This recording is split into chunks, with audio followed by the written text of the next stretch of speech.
On February 28, the United States and Israel launched joint airstrikes on Iran, targeting several high-level figures, including Supreme Leader Ayatollah Ali Khamenei. Since that strike, the scope of the conflict has widened.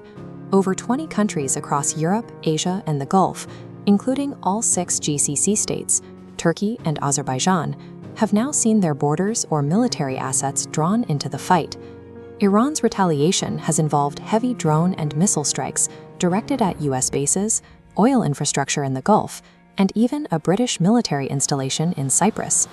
In response, a European naval buildup is underway. The UK, France, Germany, and 4 other nations have rushed warships to the eastern Mediterranean to protect their strategic interests.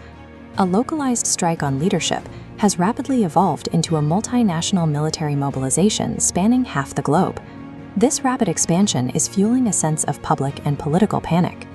Recent polling shows a plurality of citizens in the US, Canada, and the UK now believe a global war is more likely than not within the next 5 years. That anxiety is mirrored in the upper echelons of defense. NATO Secretary General Mark Rutte has warned that Europe must be prepared for a scale of conflict not seen since the generation of our grandparents. With powers shifting and borders turning red, we have to determine if these are the opening salvos of World War III or something else entirely. The logistical walls keeping the war in Ukraine separate from the Middle East are failing. Intelligence and hardware are now spilling into the other. Russia is reportedly providing Iran with targeting intelligence to strike U.S. forces. At the same time, Ukraine is assisting the U.S. and Gulf states by sharing expertise in cost-effective ways to shoot down the very same Iranian-made drones Russia uses to attack Kyiv. This crossover of intelligence, tactics, and hardware has effectively fused these regional disputes into a single, intertwined global proxy war.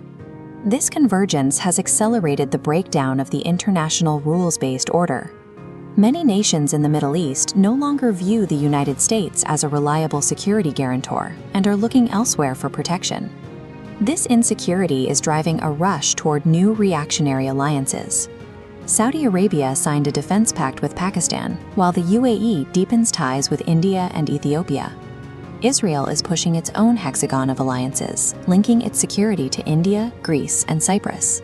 This frantic effort to build overlapping defense pacts mirrors the environment in Europe just before 1914. These complex webs create a geopolitical trap. When nations are bound by overlapping treaties, a single localized event can trigger a mandatory chain reaction that drags half the world into combat. While the current board looks identical to the prelude of the First World War, the rules of 21st century geopolitics include specific firebreaks designed to stop those dominoes from falling. The first firebreak is the nuclear reality. Mutually assured destruction continues to act as a hard ceiling on how far any major power is willing to escalate. Because of that ceiling, superpowers like the US, Russia, and China prefer to fight through proxies. They can drain a rival's resources and test their hardware without the risk of a direct suicidal confrontation. A true world war requires a direct head-to-head between these giants, a scenario the current global architecture is specifically designed to prevent. The most effective deterrent, however, is a simple observation from the last few decades. War no longer works as an efficient political tool. America learned this through decades of struggle in Afghanistan and Iraq. Even with overwhelming tactical superiority, long-term strategic success remains incredibly difficult to achieve. Russia's invasion of Ukraine has been a disaster for Moscow.